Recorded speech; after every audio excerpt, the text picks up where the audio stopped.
Good evening everyone, I'm Moonspirit, and it's time for the obligatory 2014 Year in Video Games Review.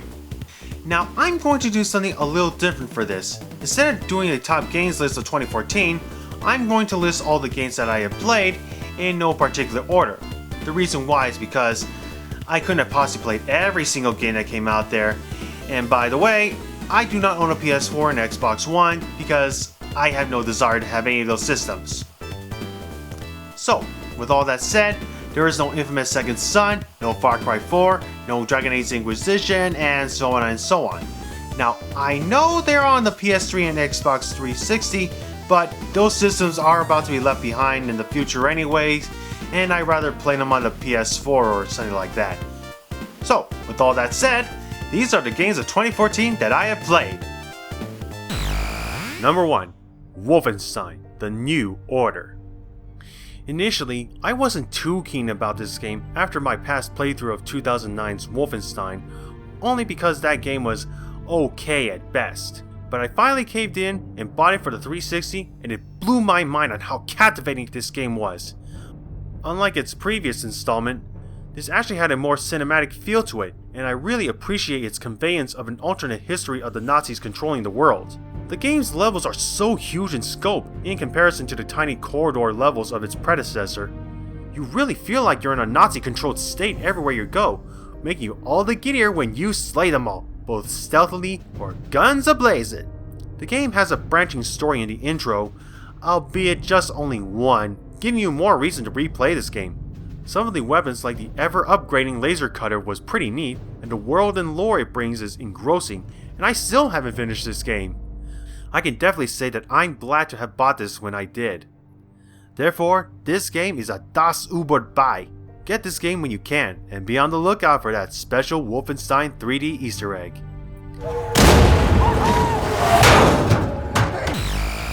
Number 2. South Park The Stick of Truth. This game could have sucked completely, but thank God it didn't, and we can thank the supervision of the creators of South Park. With their help, this game isn't like a South Park game, because it is a South Park game, and I love it. Granted, the game is shorter than the typical RPG adventure, but what makes up for its length is the comedy this game has, as I found myself laughing everywhere I go. This game is chock full of references to not just video game tropes, but even to the numerous episodes of South Park. Everywhere you look, you'll always find yourself saying, "I remember that!" a lot of times. Plus, the combat system is very simple with a fair amount of depth to it, but you have to play it for yourself to truly experience this game. In the words of Eric Cartman, South Park The Stick of Truth is kick-ass. If you're a South Park fan, you'll love it. If you're not, you'll still have fun anyway.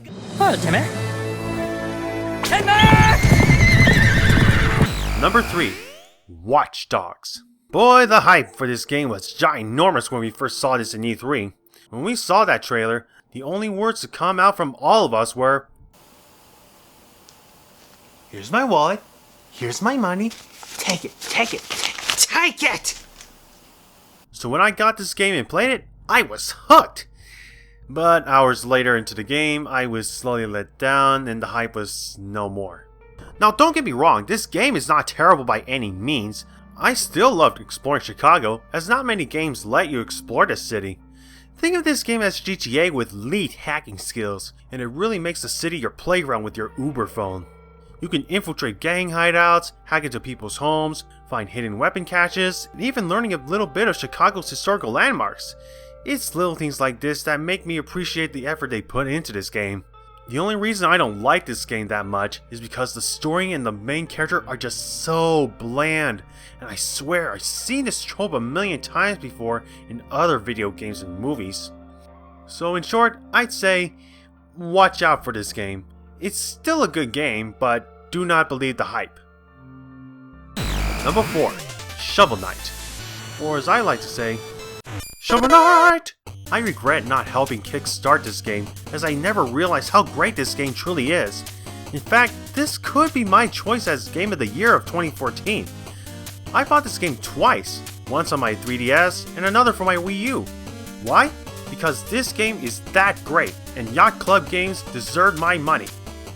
But why is it great? That's because the game is almost perfect in every way. The controls are tight and responsive, and you really do feel responsible for your deaths if you make one tiny mistake. What I mean is that the levels are cleverly designed and a blast to plow through. But that's not all. The soundtrack is spectacular, and I can listen to my iPod any day of the week. It borrows heavily from the games of old like Mega Man, DuckTales, Legend of Zelda, and so on in order to give this game their own identity, and I love it for that.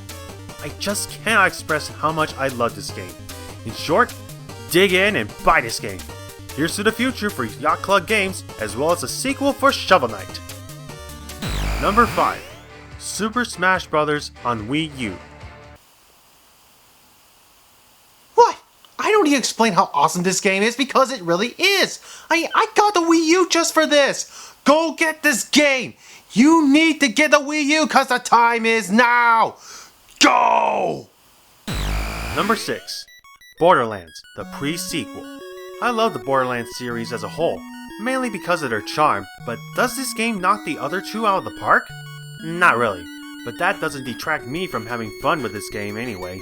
Since the game takes place in space, it really changes the game significantly. You can do double jumps for more verticality with your attacks, and you can even do ground slams for crowd control situations. Mix in a new Cairo element and laser weapons, it changes the game just a bit. But what my absolute favorite thing about this game is that the characters you play as actually had dialogue with everyone, as in they are no longer limited to small quips, and this game finally lets their personalities shine. By the way, I played as Claptrap to see how his random playstyle is, and he's hilarious, both in combat and dialogue. Though this game doesn't break any ground for the series, I'd say this game is a moonshot of awesome. Yeah, I don't really care. I don't have anything witty to say about this game. Number 7. Kirby Triple Deluxe. It's been a while since I played a Kirby game, and the latest game to come out is Kirby Triple Deluxe on the 3DS, and it is wonderful. Kirby has a brand new set of powers to add to his repertoire. He can become Whip Kirby, Circus Kirby, Leaf Kirby, and so much more. But one other ability he has is when he becomes Hypernova Kirby, which gives his vacuum attack a huge power boost, as he is capable of swallowing larger enemies and sometimes attack with spectacular results. And once you do finish with the main story, you can replay the entire game as King Dedede, which can be a bit challenging. Plus, there are minigames to play, boss rush, and keychains to collect that are pretty spiffy. It's great to have Kirby back, and I recommend this game. For that, Kirby Triple Deluxe is a triple delight. Number 8. Azure Striker Gunvolt. Keiji Inafune is out busy with his new game Mighty No. 9, which I am glad to help kickstart. While he's doing this, he's also helped with a new game called Azure Striker Gunvolt.